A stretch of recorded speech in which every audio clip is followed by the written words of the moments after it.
మీ పిల్లల బంగారు భవిష్యత్తు కోసం ఫ్యూచర్ స్పార్క్ ఇంటర్నేషనల్ స్కూల్లో జాయిన్ చేయండి. నమస్తే రమ్మగారు. నమస్తే జయ. రమ్మగారు, ఏదైనా చందమామ కథ ఒకటి చెప్తారు? చెప్దాం. ఏం చెప్దాము?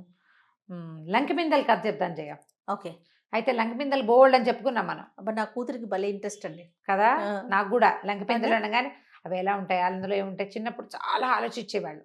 అయితే లంకిబిందెలు దొరికాయి అనుకో మనకి, ఆ, ఎవ్వరికి తెలియకుండా దాన్ని దాచిపెట్టడం ఎలా, అది కూడా ఆలోచిస్తారా? మరి అది ఒక పాయింట్ కదా. పాయింట్ ఏంటండి? చిన్నప్పుడు అదే ఆలోచించేవాళ్ళం, సినిమాలు చూసేవాళ్ళం కదా. సినిమాల్లో లంకిబిందెలు దొరికిన తర్వాత లంకిబిందెల్ని ఆనుకుని పాములు ఉంటాయి, సర్పాలు కాపలా కాస్తాయి. ఒకటి. రెండోది, లంకెమిందలకి కాపలాగా భూతాలు పిశాచాలు ఉంటాయి. ఓకే. అలా చెప్పేవాళ్ళు కథల్లో. కాదు రమ్మగారు, చిన్నప్పుడు ఎవరి దగ్గరైనా ఇట్లా ఎవరి పొలంలో అయినా పడినాయి చూసారు, అట్లాంటిది ఎప్పుడైనా విన్నారా మీరు? మా ఊళ్ళల్లో అంత సీన్ లేదు. పురాతనమైన ఇళ్లలో అలా దొరుకుతాయని ఆ లంకె బిందెల్ని ఆసరా చేసుకుని పాములు పిశాచాలు లేదా భూతాలని కాపలా పెడతారని అలా చెప్పుకునే వాళ్ళు చేయ. అలాంటి మాటలు ఉండేవి, చెప్పటమే. అవన్నీ కథల్లోనే, నేనైతే చూడలేదు. కాదండి, పొలంలో కూడా దొరుకుతాయి అంటారు కదా. మా పొలాల్లో కూడా, మా పొలాలన్నీ తవ్వుతున్న పొలాలు. ఇప్పుడు ఎవ్వరూ తవ్వని, కొన్ని సంవత్సరాలుగా ఎవరూ తవ్వని పొలాలు ఏమైనా ఉంటే అందులో దొరకచ్చు. ప్రతి ఏటా తవ్వే పొలాల్లో ఎక్కడి నుంచి వచ్చేస్తాయి సడన్ గాను? అలా రావు కదా. నిన్నో మొన్న ఎవరన్నా దొంగతనంగా చుట్టుపక్కల ఎవరిదైనా విన్నారా అంటున్నా. ఓకే. పాత కథలు కథలు వింటమే తప్ప అదేలేండి, నిజ సంఘటనలు నిజ జీవితంలో జరిగినట్టుగా నాకు కూడా తెలియదు. లంక బిందులు అంటే రెండేనా?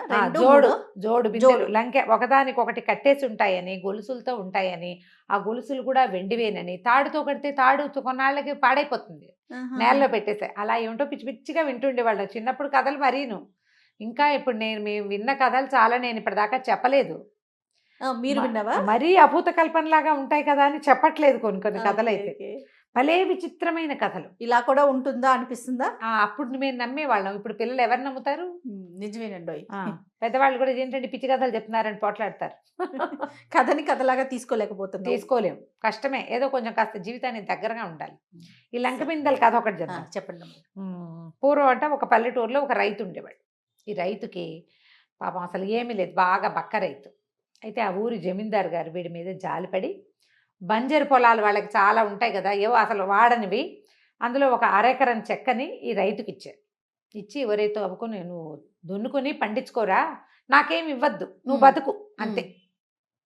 ఈ అరెకరం మా తాత నాకు ఇచ్చాడు, నేను నీకు ఇచ్చాను అనుకో అంతేనన్నాడు. ఊళ్ళో వాళ్ళంతా ఓహో అన్నారు. మన రైతు కూడా సంతోషించి, సరే ఎవరో స్నేహితుల దగ్గర వాళ్ళ దగ్గర వీళ్ళ దగ్గర ఒక అది తెచ్చుకున్నాడు, నాగలు తెచ్చుకుని ఓ జత ఎడ్లు బాకి అందరిని అడిగంటే, జమీందారు గారు పొలం ఇచ్చి వాడిని బతకమంటే మనం ఎడ్లన్నా ఇవ్వకపోతే ఎట్లానే ఊళ్ళో జనాలు ఇచ్చారనమాట. దీన్ని తవ్వాడు. తవ్వుతుంటే మీద నాగలు పెట్టి దున్నేసరికల్లా ఓ రోజంతా దున్నాడు. రెండో రోజుకి ఈ అరకకి నాగలి కొర్రుకి ఏదో పట్టుకుంది. తీరా చూస్తే అతను అదంతా తవ్వేసరికల్లా 2 బిందెలు బయటపడ్డాయి, దాని నిండా బంగారు కాసులు ఉన్నాయి. ఆశ్చర్యపడి, అయ్యే బాబోయ్, ఏనాటితో ఇది జమీందారు గారి పొలం కదా, ఇప్పుడు కనుక బయటకు వచ్చిందా జమీందారు ఒప్పుకుంటాడా? తీసేసుకుంటాడు. నిజానికి ఈ ముక్క మనకిచ్చింది, నాకు గనక ఇవ్వకపోతే ఇలాగే బంజరుగా పడి ఉండేది, కాబట్టి ఇది నాదే, ఇది నేనే ఉంచుకోవాలి. ఇంటికి తీసుకెళ్దాం అనుకున్నాడు. లేకపోతే లేవట్ల, బిందెలు మహాబరువుగా ఉన్నాయి. రెండో మనిషి కావాలి. ఈయన దగ్గర ఎడ్లు ఉన్నాయి కానీ బండి లేదు. ఓహోహో. బండి మీద పెట్టి తీసుకెళ్తే అందరూ చూడరు. చీకటి మాటన ఎవరి బండి తీసుకొస్తాను, ఏ మనిషిని తెచ్చినా వాడికి వాటా ఇవ్వాలి, లేదా జమీందారికి తెలిసిపోతుంది. అందుకని పెళ్ళాన్ని తీసుకెళ్దాం అనుకున్నాడు. కానీ ఇతని భార్య వెర్రిబాగులది, అమాయకురాలు. కరెక్ట్ పదం అదే, వెర్రిబాగులతనం అంటే అమాయకత్వాన్ని అయ్యో పాపం అమాయకురాలు అని అనుకోవడానికి వీల్లేదు, వెరితనం అనమాట. ఇది చెప్పచ్చు చెప్పకూడదు అవి దానికి తెలియవు. అందుకని ఏమనుకున్నాడు, భార్య ఎవరికైనా చెప్పినా ప్రమాదం లేకుండా ఉండాలి. బాగా ఆలోచించాడు. సరే ఏం చేశాడు, ఆ బిందెల్ని అక్కడే కప్పెట్టేసి నాగలి అరక తీసుకొచ్చి, నాగలి తీసుకొచ్చుకున్నాడుగా, నాగల్ని తర్వాత ఎడ్లని తీసుకొచ్చి ఆ స్నేహితుడు ఎవడైతే తనకు తవ్వడానికి ఇచ్చాడో దున్నుకోవడానికి వాళ్ళకి అప్పచెప్పాడు. బాగా చీకటి పడ్డాక ఏం చేశాడు, వెళ్తూ డబ్బులు దగ్గరున్న సంతలో కాసిన చేపలు ఓ కోడి కొన్నాడు. కోడిని ఏం చేశాడు, చెరువు దగ్గర వల వేసుకుంటున్నారు రోజు వాళ్ళు, వలేస్తారు చేపలు పడ్డానికి. చెరువులో ఓ పక్కన వల కట్టి పెడితే ఆ వల ఇంకా ప్రయత్నం ఏముండదు. సాయంత్రానికి ఓ 2-3 చేపలు పడ్డాయి అనుకో, అవి వండుకు తింటారనమాట. ఓకే. ఆ కోడిని చేపలు కొన్నాడుగా, కోడినేమో ఏం చేశాడు, ఆ వలలో కూర్చోబెట్టాడు. మాట్లాడకుండా వినాలి. కోడిని వలలో కూర్చోబెట్టాడు. అక్కడి నుంచి వెనకాల దొడ్లో తమ ఇంటికి వెనకాల భాగంలో ఉచ్చులు పెడతారు. ఏంటంటే పక్షులు అవి వాళ్తే ఏదైనా పక్షి అందులో పడింది అనుకో, పిట్ట మాంసం తినటం కోసం. ఓకే. ఆ రోజుల్లో పేదవాళ్ళు వాళ్ళు బతకడా అన్నం తినాలి, కూర కావాలి కదా, ఆధారు పాపం. అందుకని ఆ ఉచ్చుల్లో ఏం చేశాడు, ఈ చేపల్ని ఇరికిచ్చాడు. కొనుక్కొచ్చిన చేపల్ని ఇరికిచ్చి మెల్లిగా భార్య చూడకుండా ఈ పని చేసి ఇంట్లోకి వెళ్ళేసరికల్లా వాళ్ళ ఆవిడని, ఏమిటి చేతులు ఉప్పుంటూ వచ్చావు, ఏం వండుతాను, నువ్వు ఏదైనా తెస్తావనుకున్నాను, ఆ అరకలు గట్ట అక్కడ దున్నిన వాడివి, ఆ సంతకెళ్ళి ఏదైనా తేగూడదు, కాస్త కూర వండుకునేవాళ్ళం అనేసరికల్లా అతనేమన్నాడు, అక్కడ పని అవ్వలేదే, అయినాను మనం దొడ్లో ఉచ్చులేసాము, చెరలో వాలేసాము, ఏం పడ్డాయో చూద్దాం పదా అన్నాడు. భార్యను వెంబడి వెళ్ళాడు. వెళ్ళేసరికల్లా దొడ్లోకి వెళ్ళేసరికి ఉచ్చుల్లో చేపలు పడ్డాయి. అరే భలే వింతగా పడ్డాయి, ఉచ్చుల్లో చేపలు పడ్డమేంటి, ఎక్కడా వినలేదు అని చేపలన్నీ ఊడదీసింది. ఉచ్చుల్లో పడ్డ చేపలు చావు, చస్తాయి, చచ్చినాయి ఎలాగో, అవి చచ్చు చేపలే. ఆవిడ తెలియదుగా, చేపలన్నీ ఊడదీసి బొట్లో వేసుకుంది. ఏమీ నీళ్లలో వలేసాం కదా, 2 చేపలు పడ్డాయేమో అక్కడ కూడా చూద్దాం పా అన్నాడు. అక్కడికి తీసుకెళ్ళాడు. ఈ వలలో ఓ కోడి పిల్ల తేలుతుంది. కోడి హే అది ఉత్సాహపడింది, అర్రే రే రే కోడి భలే పడింది, ఎవరి కోడో పోనీలే మన వల్ల పడితే మందే. అక్కడి నుంచి వాళ్ళలో నుంచి కోడిని తీసుకొచ్చారు. కోడిని తీసుకొచ్చాక ఇంట్లో పెట్టుకోగానే ఏమన్నాడు, ఏమేమే చీకటి పడింది, మన పొలంలో లంకిమిందులు దొరికినాయే, బరువుగా ఉన్నాయి, ఇద్దరం పోయి తెచ్చుకుందాంపా అన్నాడు.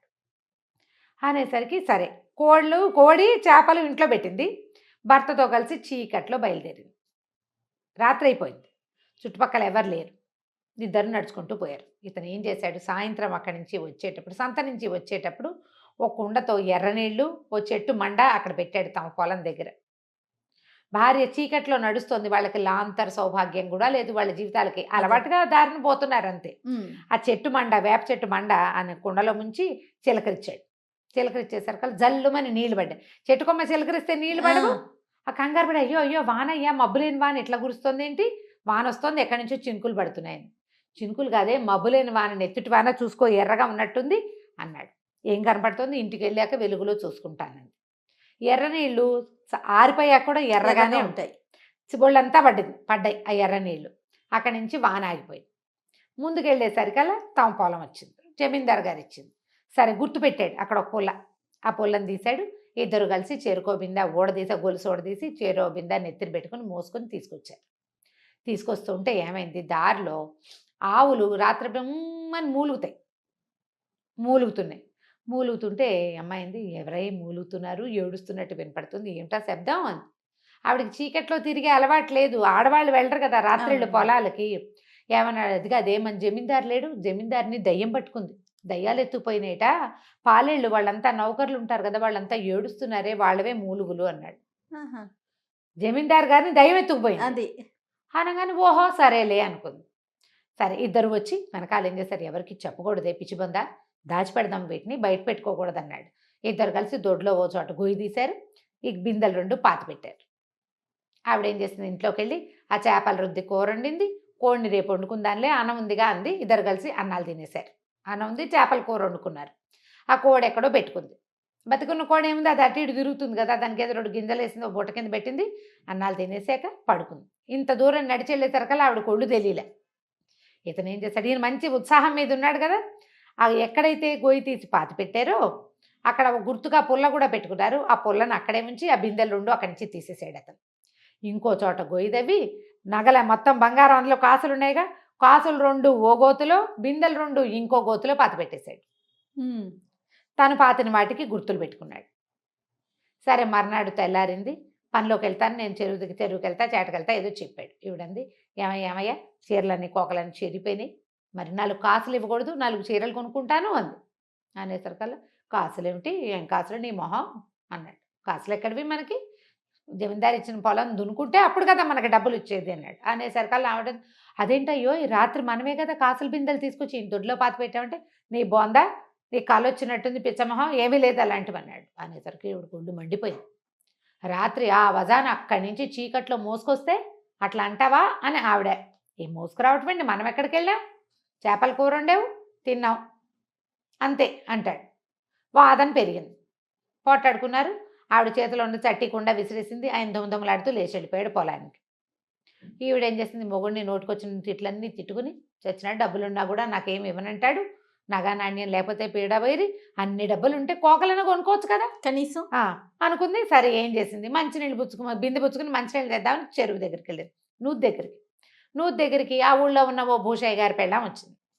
వచ్చేసరికల్లా ఏమిటే రొసరొసలాడుతున్నామని ఆవిడ అడిగింది. అడగగానే రొసరొసలాడికి ఏం చేయనుదినా, మా ఆయన ఎంత పిసినుకుంటో తెలుసా, రాత్రి 2 బిందెలే కాసులు తీసుకొచ్చి దొడ్లో పాతి పెట్టాం, దుర్మార్గుడు, ఒక కోక అనుకుంటానంటే డబ్బులు ఇవ్వనన్నాడు. అంటే బిందెలు ఎక్కడ మీకు అని అడిగింది ఆవిడ.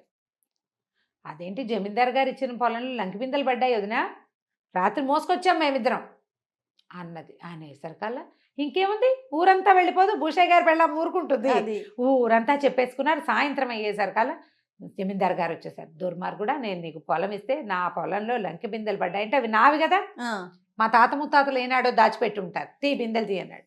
బిందెలేంటి బాబు, బిందెలు ఎక్కడ పడ్డాయండి, నేను నిన్న తవ్వేనంతే అనేసరికల్లా అదేమిటి నీ పెళ్ళని చెప్పింది, పిలవండి భూషయ్య, ఈ పెళ్ళని రైతు పెళ్ళాన్ని సాక్ష్యానికి అన్నారు. భూషయ్య గారి భార్య చెప్పింది, ఈ అమ్మాయి లంకి బిందెలు మోసుకొచ్చాం నేను మా ఆయన అని చెప్పింది నాకు అని. చెప్పావా అంటే చెప్పానంది. అబద్ధం బాబు, దానికి తెలీదు, బిందెలేమిటి అది అట్లాగే చెప్తుంది అన్నాడు. అనేసరికల్లా ఆవిడ కోపం వచ్చేసింది. అమ్మాయికి కొంచెం వెరిబాగులది కదా, ఇంకా నయం, నువ్వు నా దగ్గర అబద్ధాలు ఆడాడు, జమీందారు ముందు అబద్ధాలు ఆడతావా, మనం నిన్న రాత్రి వెళ్ళినప్పుడు మనం వెళ్ళేటప్పుడు ఏమైంది, ఉచ్చుల్లో ఏమో చేపలు పడ్డాయి, వాళ్ళలో ఏమో కోడి పడింది చేపల వల్ల అనగానే అందరు నవ్వారు. ఇటు పిచ్చి మాటలు మాట్లాడుతుంది వెర్రిబాగులది అని. ఈతను ఎత్తి బాదుకున్నాడు, చూసారా బాబు ఇదండి దీని సంగతి అన్నాడు. ఇలా పిచ్చి మాగా వేషాలు వేసామంటే మర్యాదగా ఉండదు, రాత్రి మనం వెళ్ళేటప్పుడు నెత్తుటివాని గురవలా, మన ఇద్దరం చెరుకోబిందా నెత్తి మీద పెట్టుకోవాలా అంటే ఈయన ఇట్లా చూస్తున్నాడు. జమీందారు కేసు రైతు, చూసుకోండి బాబు మా ఆవిడ సంగతి అని. అక్కడి నుంచి మేము తిరిగి వచ్చేస్తుంటే ఆ పెద్ద మూలుగులు ఏడుపులు వినిపించినాయి, జమీందారిని దయ్యం ఎత్తుకెళ్ళిందని చెప్తేవి కాదు అంది. అనేసరికల్లా జమీందారికి అర్థమైంది, ఇది అన్ని తింగర మాటలు మాట్లాడుతుందని. చిచ్చి ఇది ఒక తింగర బందలా ఉంది, ఏదో అబద్ధాలు చెప్తే అవన్నీ నేను నమ్మి అనవసరంగా ఇంత మటుకు వచ్చాను, ఒరే నీకు ఇచ్చిన చెక్క నువ్వే దునుకోపోరా, నేను పొరపాటు వచ్చాను అని ఆయన లేచి వెళ్ళిపోయాడు. అక్కడి నుంచి అందరూ తలా మాట మాట్లాడారు, నవ్వారు అంతా. ఇది మామూలుగా అమాయకురాలు వెరిబాగులదని తెలుసు కానీ మరి ఇంత వెరిబాగుందని తెలియదు మాకు. అయ్యో జమీందారు ఎదురుగుండా ఉండగానే ఆయన దైవతికెళ్ళిందని చెప్తోంది అని పోయారు తలా పక్క. ఈవిడ మెల్లిగా భర్త దగ్గర చేరింది. ఏమో నిజం చెప్పు, రాత్రి మనం 2 బిందెలు తెచ్చాం కాదు, లేదే అన్నాడు. అయితే రాత్రి పడ్డ నెత్తుటిపాన, రాత్రి పడ్డ కోడి, రాత్రి పడ్డ చేపలు, రాత్రి జమీందారిని ఎత్తుకుపోతే అందరూ ఏడిచింది అవి అంది. నీకు కళ వచ్చిందే అన్నాడు. అట్లాంటి కళ్ళు వస్తాయా అని ఆశ్చర్యపోయింది. సరే ఇంకేముంది, ఇక నిజమయ్యే అవకాశం లేదు. అక్కడి నుంచి ఏం చేసింది, రాత్రి మనం పుల్ల పెట్టితే అని పరిగెత్తుకుంటూ పోయి అక్కడ తవ్వింది, ఏమీ లేదు అక్కడ. నిజమే, అట్లాంటి కళ వచ్చిందా నాకు, చేపల తేపులు ఇంకా వస్తున్నాయే అనుకుంటోంది. చేపల కూర తింది కదా, కానీ ఇంకేమీ లేదు. అక్కడి నుంచి ఇతను ఏం చేశాడు, ఆ కాసులు బయటికి తీయకుండా ఆ పొలం దున్నుకుంటూ క్రమంగా కాస్త ధనవంతుడయ్యాక తన డబ్బులు నిదానంగా పడి, ఎందుకంటే భార్య వెరిబాగులది, తెలియజేస్తే మొత్తం పోతుంది. దాని వెరిబాగులతనాన్ని ఆసరా చేసుకుని దాని ఇంట్లోనే తన అమ్మాయిని ఏం చేయలే, ఉంచుకున్నాడు తనతో పాటే. కానీ దాన్ని ఆసరా చేసుకుని ఈ డబ్బులన్నీ సంపాదించేసుకున్నాడు అనమాట. ఊళ్ళో వాళ్ళంతా ఊరుకున్నారు. తర్వాత అమ్మాయి నగలు కొన్నా నాణ్యం కొన్నామన్నా ఎవరు నమ్మేవాళ్ళు కాదు, పట్టించుకునేవాళ్ళు కాదు. వాడు సంపాదించుకుంటున్నాడు అనుకుని ఊరుకునేవాళ్ళు. కథ కంచికి మనం ఇంటికి. చాలా బాగుంది, చిన్న క్యూట్ స్టోరీ కదా. ఇలా ఇప్పుడు ఎవరు ఇలాగే కదా మోసం చేస్తారు. అవునండి, మోసపోయేది ఇలానే కదా. ఇప్పుడు అమ్మాయి పాపం అమాయకురాలు భార్య కాబట్టి సరిపోయింది, ఇంకోళ్ళనైతే అదే కదా. చాలా బాగుందండి. నమస్తే రమ్మగారు. నమస్తే. సుమన్ టీవీలో మీ పర్సనల్ అండ్ బిజినెస్ ప్రమోషన్స్ కోసం కింది నెంబర్కి కాంటాక్ట్ చేయండి.